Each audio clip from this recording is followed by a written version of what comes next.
नमस्ते बच्चों, आप सभी का स्वागत है। आज जो है हम नवा पाठ ही कंटिन्यू करेंगे। पर्यावरण व्यवस्थापन। पर्यावरण व्यवस्थापन में हमारा टॉपिक रहेगा मानसून का प्रारूप और मौसम का अनुमान।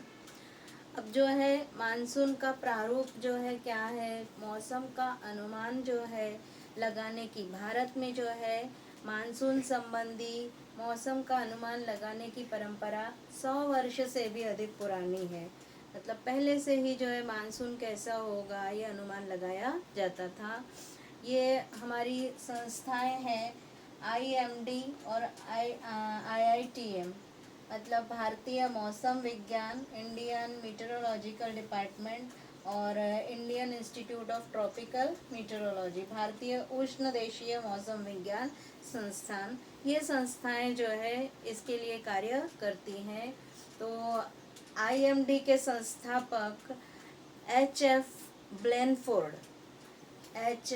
ब्लेनफोर्ड इन्होंने जो है, और तत्कालीन संचालक जो है 1930 के दशक के IMD के ही तत्कालीन संचालक सर गिलबर्ट वॉकर, इन्होंने जो है मानसून का पर्यावरण संबंधी जो है पूर्वानुमान लगाने का प्रयास किया। ये वैज्ञानिकों ने मानसून संबंधी जो है पूर्वानुमान लगाने का प्रयास किया। इसके बाद 1990 के दशक में डॉक्टर वसंत गोवारिकर जो है, इनके नेतृत्व में विश्व भर के मौसम विज्ञान संबंधी 16 घटकों पर आधारित जो है मानसून का प्रारूप तैयार किया। डॉक्टर वसंत गोवारिकर इनके नेतृत्व में जो है विश्व भर के मौसम संबंधी 16 घटकों पर आधारित मौसम का प्रारूप तैयार किया गया। 1990 से 2002 तक ये प्रारूप जो है उपयोग में लाया जाता था। इसके बाद जो है मौसम संबंधी जो प्रारूप है वो 3 प्रकार के हैं। संख्यात्मक प्रारूप, डायनेमिक या गणितीय मॉडल जिसे कहते हैं। इसमें जो है जलवायु की वर्तमान गतिविधियां और जो भौतिक प्रक्रिया होती है इनका अंदाज लगाकर और संख्यात्मक प्रारूप जो है दिया जाता है।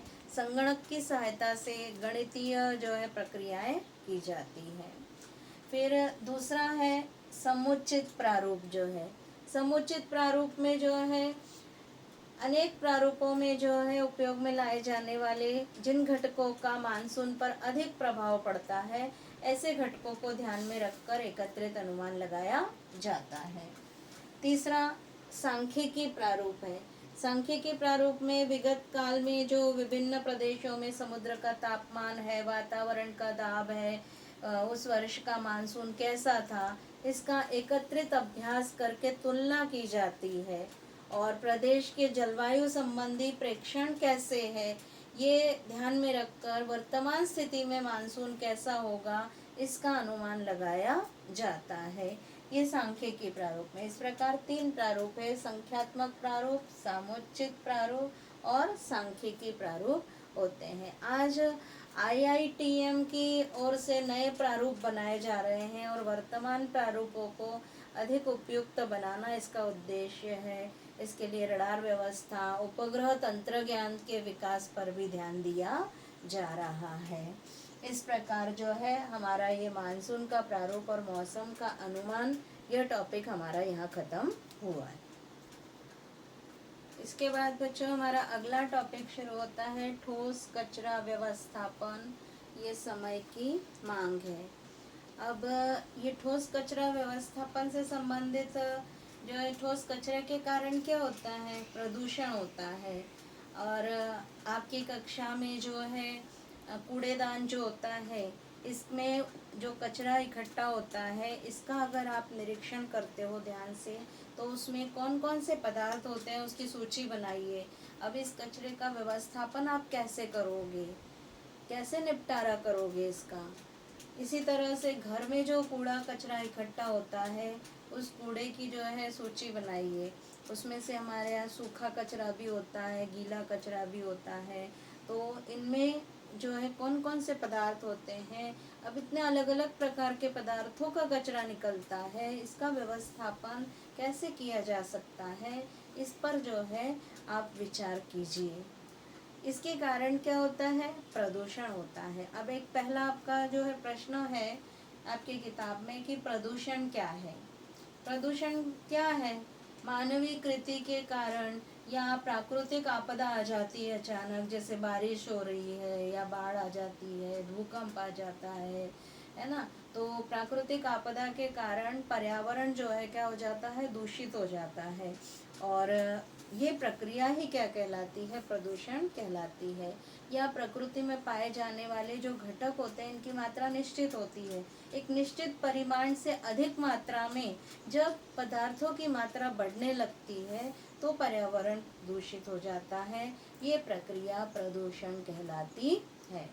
दूसरा प्रश्न है कि अपने आसपास के जो परिसर है ये किन किन कारणों से प्रदूषित होते हैं। तो आपके आसपास का जो परिसर है ये काय के कारण जो है?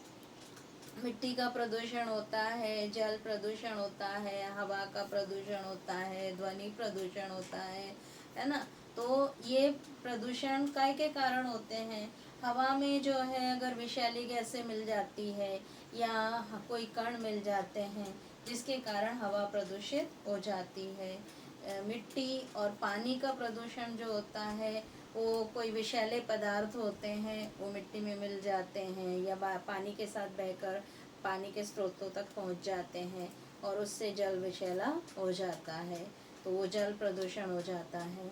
इसी तरह से विभिन्न प्रकार के आजकल उपकरण है उनके कारण जो है ध्वनि इतनी निर्मित होती है, तो विभिन्न प्रकार की ध्वनियों के कारण जो है ध्वनि प्रदूषण होता है। एक और प्रदूषण होता है वो होता है रेडियो सक्रिय प्रदूषण होता है। ये जो है रेडियो सक्रिय पदार्थों से निकलने वाली जो हानिकारक विकिरण होती हैं उनके कारण जो होने वाला प्रदूषण होता है वो रेडियो सक्रिय प्रदूषण होता है। इस प्रकार जो है हमारे आसपास के परिसर में जो है इन कारणों से जो है प्रदूषण होता है।